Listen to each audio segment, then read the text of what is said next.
Vous n'êtes pas douanier. Vous n'êtes pas allé au Mexique, comme vous l'avez prétendu. Vous ne connaissez rien des forêts exotiques. Vous ne savez rien des lions dans la jungle, et rien non plus du cri des léopards. Vous vous appelez Henri Rousseau. Vous vous dites le peintre le plus moderne de votre temps.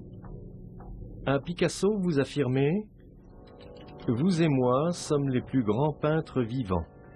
Moi dans le genre moderne et vous dans le genre égyptien. »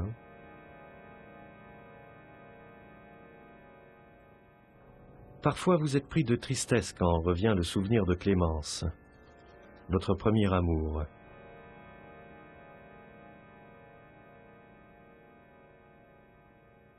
Pour elle, vous aviez composé une valse, Clémence.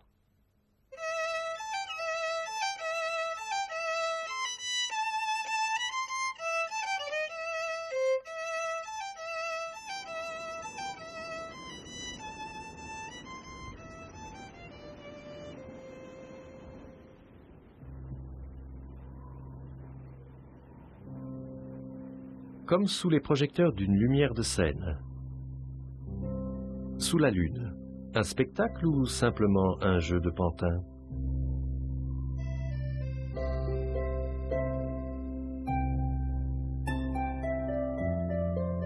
De ces deux figures de mascarade, celle de l'homme vous ressemble étrangement.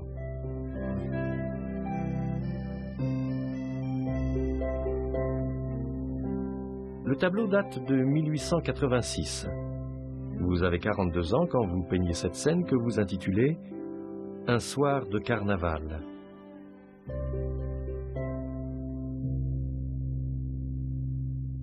C'est un des rares tableaux qu'on connaisse des débuts de votre œuvre.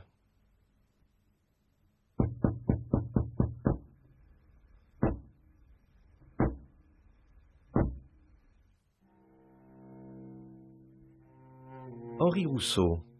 L'étiquette de naïf colle à votre peau. La nostalgie de l'enfance est en vous. Mais de l'enfance, vous ne gardez pas seulement la candeur, vous en conservez aussi la cruauté.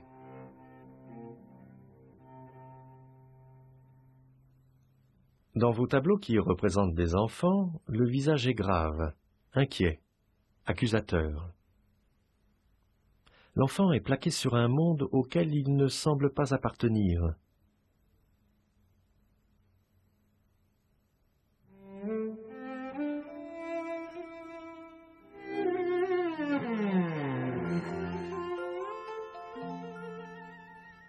L'enfant au polichinelle est un géant, immense et immobile comme une divinité primitive.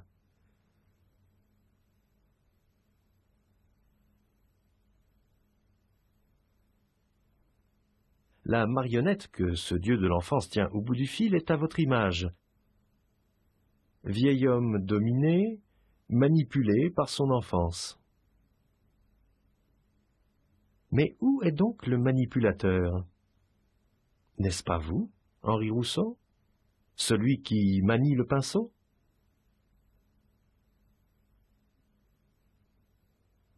Vous êtes simultanément celui qui manipule et celui qui pend au bout des ficelles, celui dont on se moque et celui qui se moque.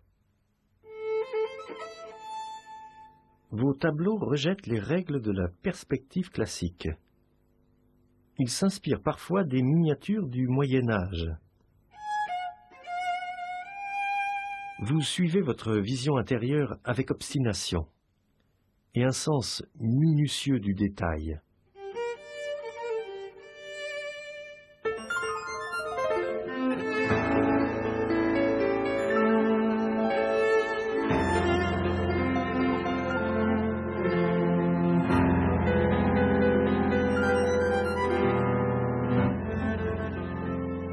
Vous, l'amateur, l'autodidacte, par quel mystère vous êtes-vous introduit, comme par effraction, dans l'histoire de la peinture?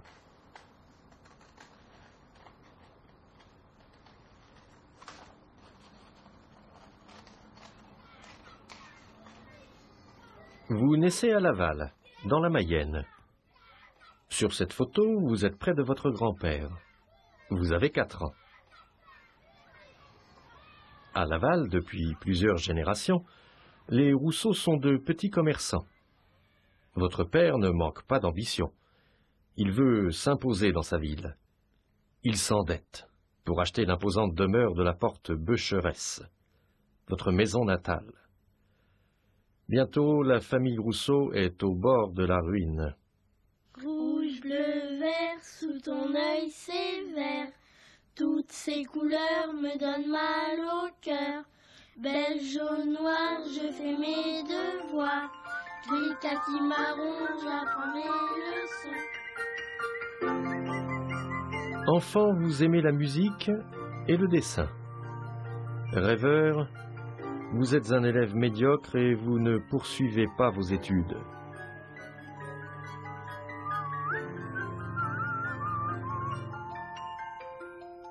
Vous avez 19 ans.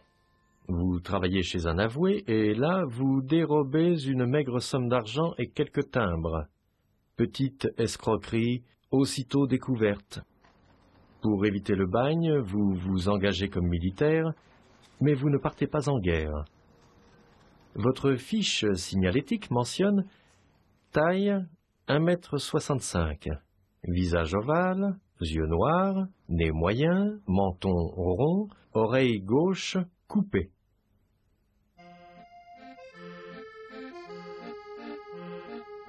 En 1868, vous vous installez à Paris. Autant qu'on puisse le savoir, vous ne peignez pas encore.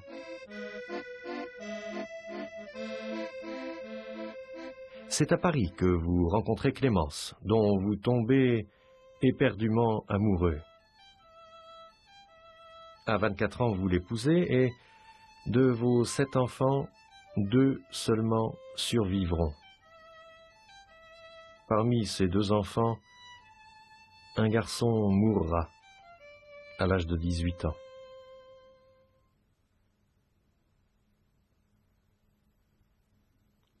En 1871, après la Commune de Paris, vous êtes employé à l'octroi.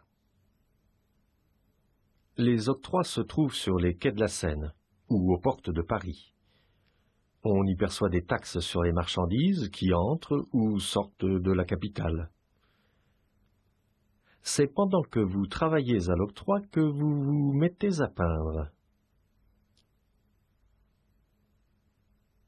Vous fréquentez le Louvre, où vous copiez les grands maîtres.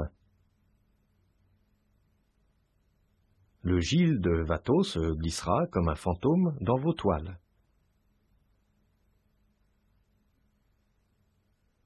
Vous découpez des photos dans les magazines. Vous décalquez des végétaux dans les encyclopédies. Le public vous prend pour un peintre naïf et maladroit. Vous savez que vous inventez une nouvelle peinture. À l'âge de 41 ans, vous exposez 2 toiles qui provoquent les sarcasmes et les rires. De grands artistes vous apprécient et admirent votre travail. Vous côtoyez Camille Pissarro, Paul Signac, Odilon Redon, Félix Vallotton, Paul Gauguin, Toulouse-Lautrec, Alfred Jarry, Kandinsky, Max Jacob. Vous allez influencer l'art du XXe siècle. Certaines figures de vos tableaux se retrouveront dans l'œuvre de Pablo Picasso.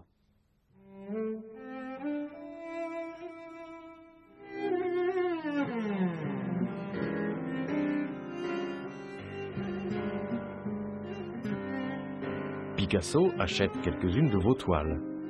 Il les gardera toute sa vie.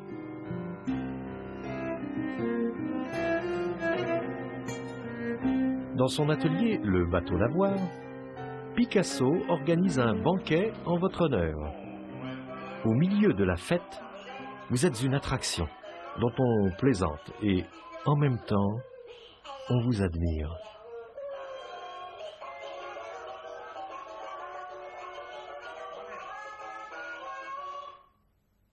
Vous représentez votre ami Apollinaire auprès de sa maîtresse, Marie Laurencin.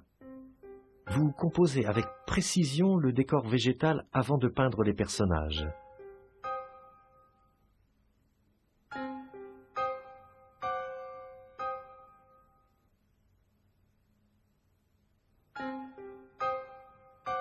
Vous intitulez le tableau « La muse inspirant le poète ».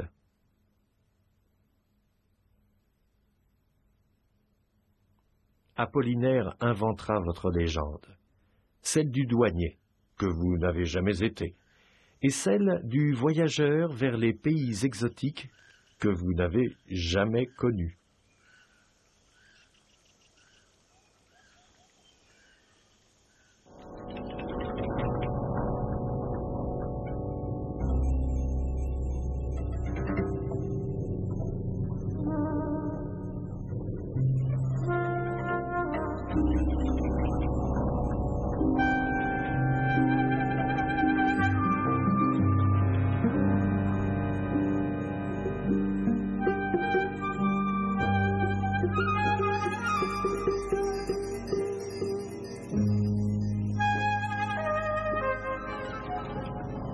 À la fin du XIXe siècle, de nombreux artistes cherchent à renouveler les formes picturales.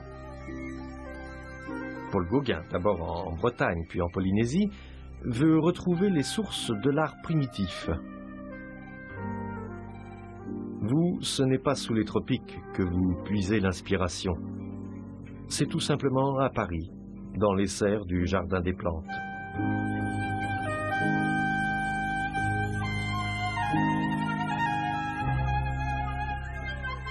De votre univers fantastique, les surréalistes retiendront la poésie du mystère et le sentiment du sacré. Au paradis terrestre, la charmeuse de Serpent est une Ève sauvage et mystérieuse.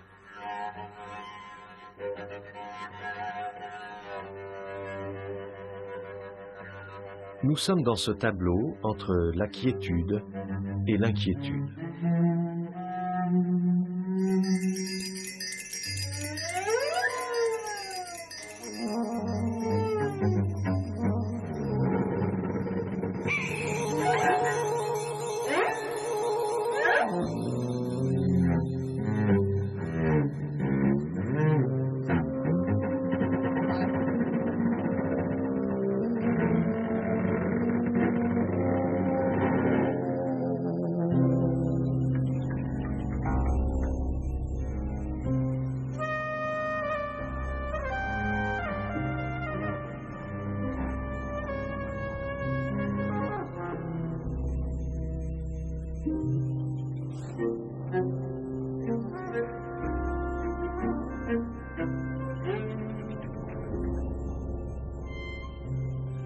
Quand vous représentez la végétation exotique, vous êtes pris de frayeur.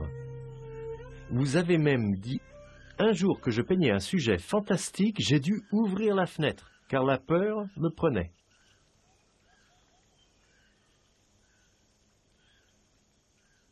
Dans la pièce que vous jouez au sein du monde, vous vous couvrez du masque d'un naïf, mais sous le travestissement se cache un personnage complexe, à la fois savant et malicieux, débonnaire, mais terrible.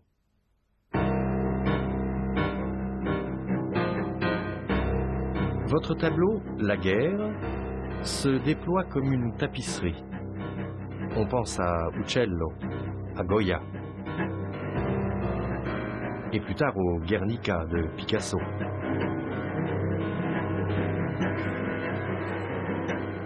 Votre ami Alfred Jarry écrira « La guerre, elle passe, effrayante. Le cheval tend dans le prolongement effaré de son cou sa tête de danseuse. Les feuilles noires peuplent les nuages pauvres et les décombres courent comme la pomme de pin parmi les cadavres aux bords translucides d'axolotls, étiquetés de corbeaux au bec clair. »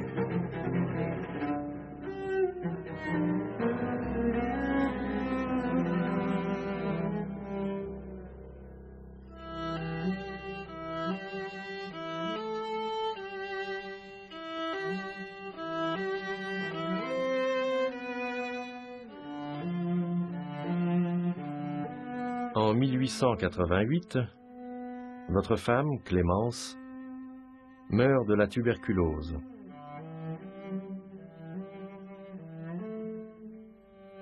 Quand vous peignez, vous prétendez que votre pinceau est guidé par la main de votre défunte épouse. Vous organisez des séances de spiritisme dans votre atelier. Vous êtes un anticlérical convaincu, vous n'êtes pas religieux, mais vous rêvez du paradis perdu. Devant la bohémienne endormie, Jean Cocteau se demande « Comment peut-on décrire cette figure qui coule sans mouvement ?» Je pense à l'Égypte qui pouvait dormir dans la mort, les yeux ouverts, comme si elle plongeait sous l'eau.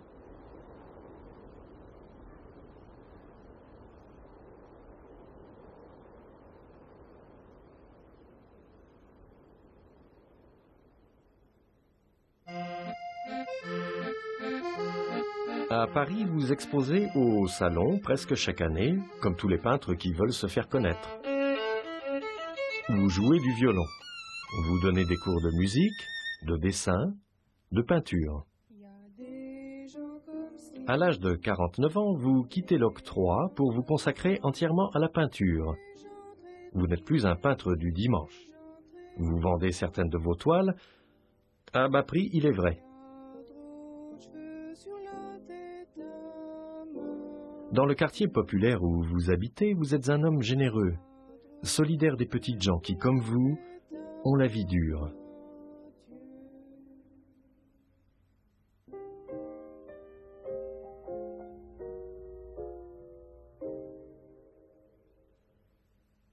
Onze ans après la mort de Clémence, vous épousez Joséphine. Vous avez 55 ans.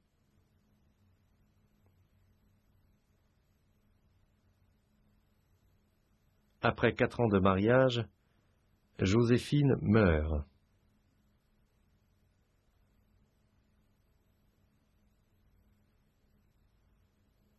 Dans la solitude, vous continuez de peindre.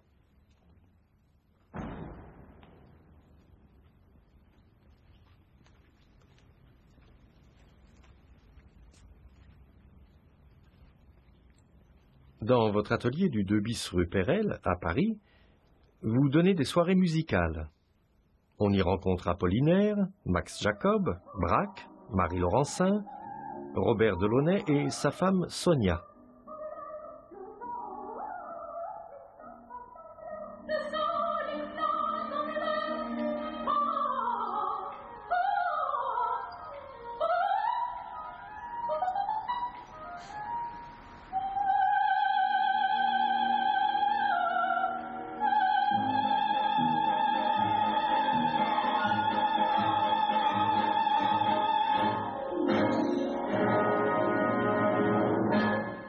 Dans vos soirées, les poètes, les peintres se mêlent aux petites gens du quartier, les voisins, des commerçants, des retraités. Vous peignez la carriole de votre épicier Claude Juniet. Vos toiles figurent des décors devant lesquels vous installez les personnages.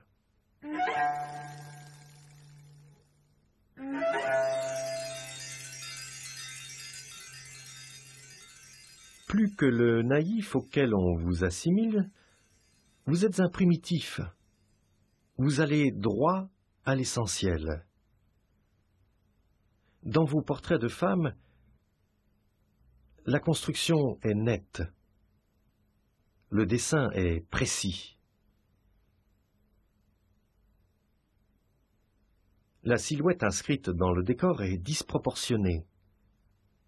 L'expression naît de la couleur. Les noirs sont profonds, la peinture est en aplat.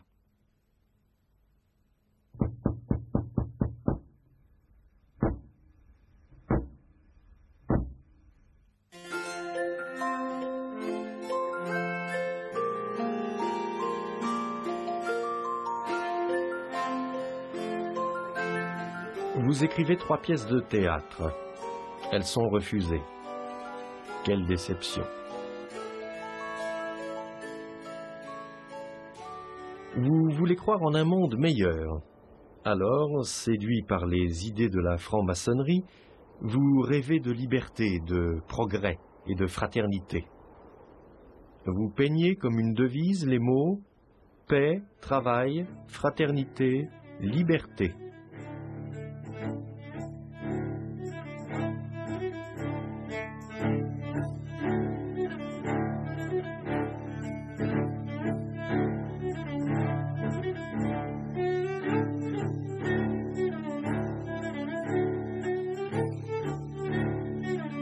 Ce tableau s'appelle « Les représentants des puissances étrangères venant saluer la République en signe de paix ».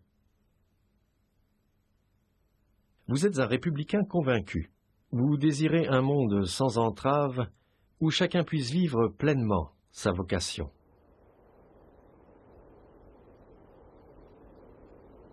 Quand vous étiez enfant, vous rêviez déjà d'être artiste.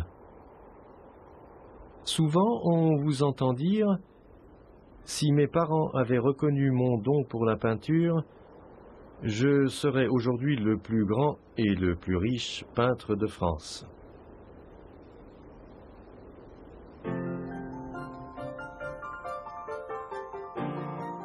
Comme lorsque vous aviez 19 ans, aujourd'hui vous comparaissez devant les juges.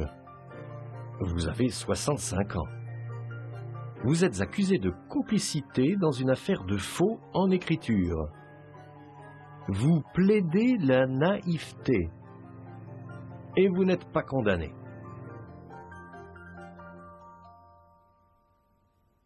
Vous commentez votre tableau, le rêve.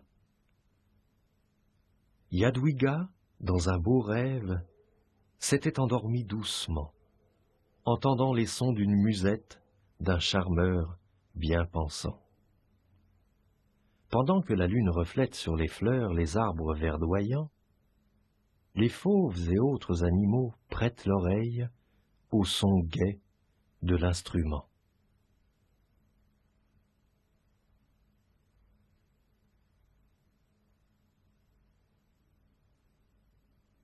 Peu à peu, vous êtes reconnu, mais vous avez besoin d'amour.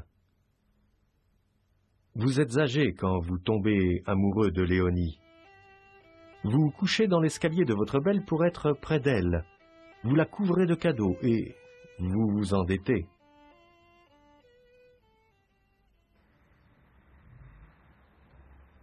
Elle ne vous prend pas au sérieux. Vous allez jusqu'à organiser le mariage, elle vous met à la porte.